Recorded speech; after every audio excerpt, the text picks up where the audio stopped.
Hey family, welcome to How Love Works, where we talk about the principles for lasting love. Family, I was at work and I was doing my job like I dutifully do, and a thought occurred to me as I was listening to a conversation. I didn't mean to eavesdrop, and I'm not going to go into any detail one way or the other. I'm just going to tell you what revelation came to me that just had me decide, okay, I need to go and get on my channel and I need to make some comments about this revelation that I had. Now, it may not make any difference to you guys one way or the other, but I love this outlet because it gives me an opportunity to share my mind and share what I'm thinking. And so what I heard really resonated with me because it made me think, okay, what could be causing the dilemma that I'm about to address? And that dilemma is this. As I was listening to that language of the two individuals, the thought that occurred to me was, why is love so hard to find? Why is love so hard to find? Now, I'm not trying to be facetious. I'm not trying to cause any problems or be judgmental or anything. Matter of fact, on the contrary, it's been my experience watching and listening to people on the channels that I visit and just my cursory understanding of life and my keen observation of human behavior. What I've learned, especially in the 21st century, when I watch the millennials and people in my age group, the baby boomers, many people appear to have an air of, I got it all together. I know what I'm doing. I know exactly what I'm doing. And I have no problem being all by myself. I'm good because I love me. Or as we like to say in Detroit, I love me some me. Okay? That's the attitude. I mean, it's kind of prideful to me. It's kind of false, but that's people. Okay? Now, I look at and listen to people make decisions that seem to make no sense to me, and then the results are so predictable, but they seem to be so surprised with the results that they're getting. I just don't get it, but that's what they do. So for me, this really got me thinking, because I said, wow, so what is it that might be causing all of this consternation with people being able to form lasting relationships? Why is it so hard, since people seem to have it all together? You know what I'm saying? People know everything about everything. You ask them about love, they already got it. They know. You ask them about relationships, they know. They got it. So, for those of you who probably already know this information, forgive me. I apologize. I don't want to waste anyone's time. But for those of you, this may be the first time that you tuned in to my channel, and this might be something a little different, might be even a little refreshing. Okay, I think there's 3 reasons why it's so very difficult to find love today.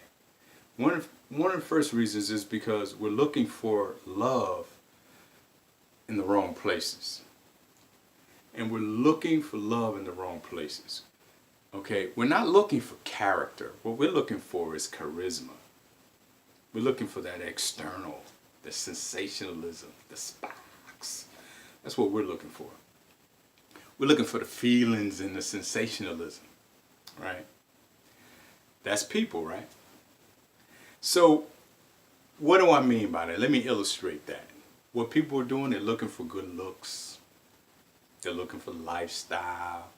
Looking for good money. They're looking for good status. They're looking for good chemistry and good compatibility. And instead, what they should be looking for is they should be looking for respectability. They should be looking for responsibility. They should be looking for reality. They should be looking for kindness. They should be looking for empathy. They should be looking for gentleness. They should be looking for growth. They should be looking for a builder.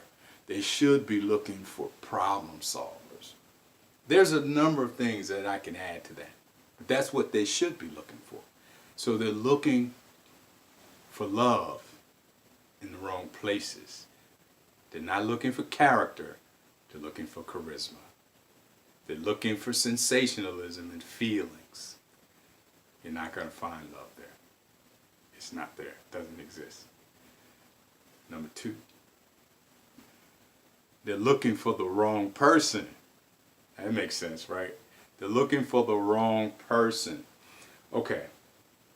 In our modern society, we don't operate by the old traditional model. We operate by the new model. It's called a romantic love model, which corresponds with what I said earlier. It's all about feelings and emotionalism and seeing the other person through your inflated view of yourself. All of that. That's what we're looking at now. And now we have, for the first time in human history, we've decided that we're going to need all of our needs, all our desires, all of our hopes, all of our dreams. We want all of this encapsulated in one person. One.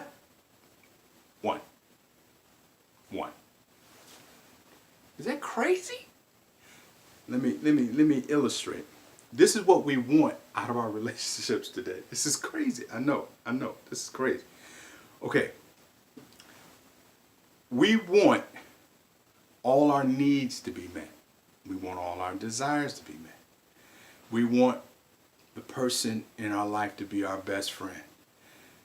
We want them to be our trusted confidant. We want them to be our lasting love for life. We need them to be our passionate lover. We need them to be our intellectual equal. We need them to be our financial equal. We need them to be our white knight. We need them to be our boo. We need them to be our love. We need them to be the one. We need them to have a enormous career, to inspire us in our career. We need him to be our anchor. We need him or her to be our security and provide stability and predictability and surprise. And to give us a 100% guarantee that life with that individual will be a paradise, will be more of a dream come true rather than a nightmare. We want all of these things in one person that we used to expect from a community. And then you wonder why. You can't find that person. Because you can't get all of those expectations, all of those needs, all of those desires, all of those hopes from one person.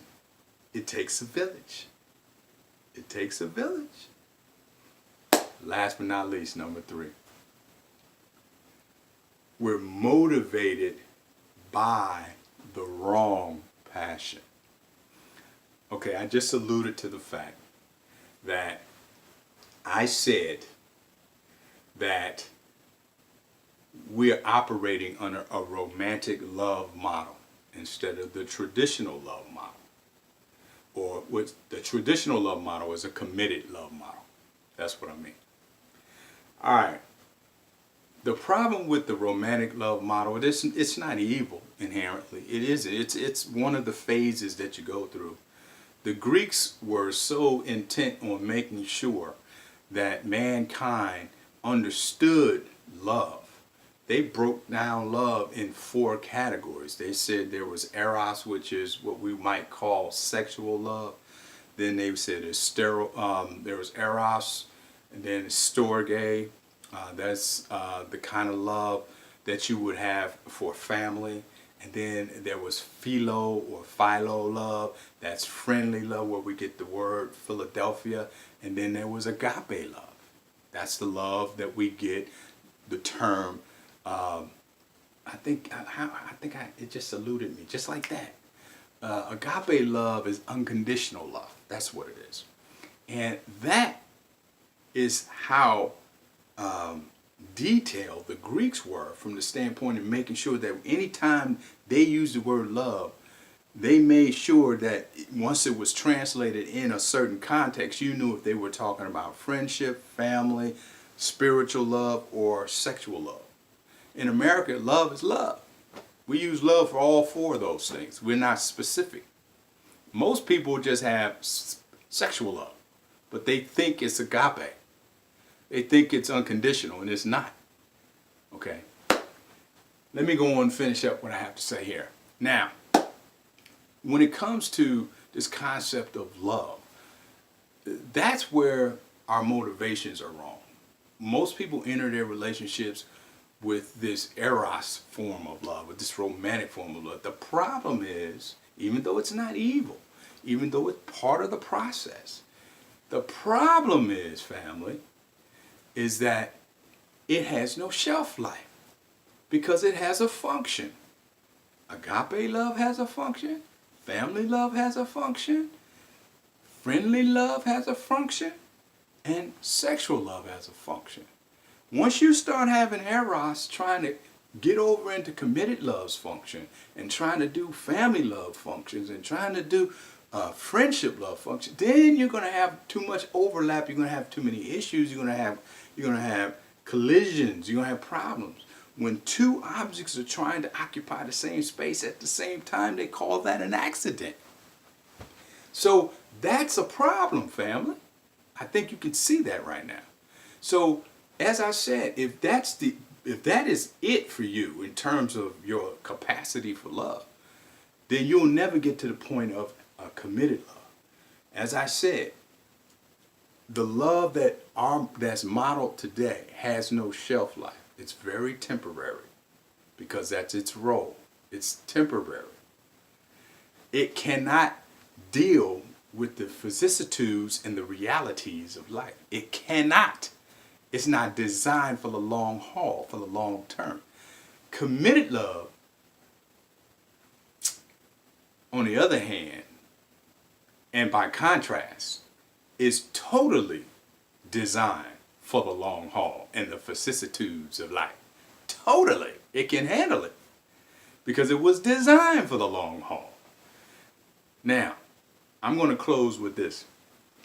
If you are not seeking committed love, and if you don't understand what's required to develop committed love, and you continue to make your decisions based upon romantic love, then you are going to continue to get what you've been getting. You're going to continue to live a life of a roller coaster. And you'll be scratching your head trying to figure it all out.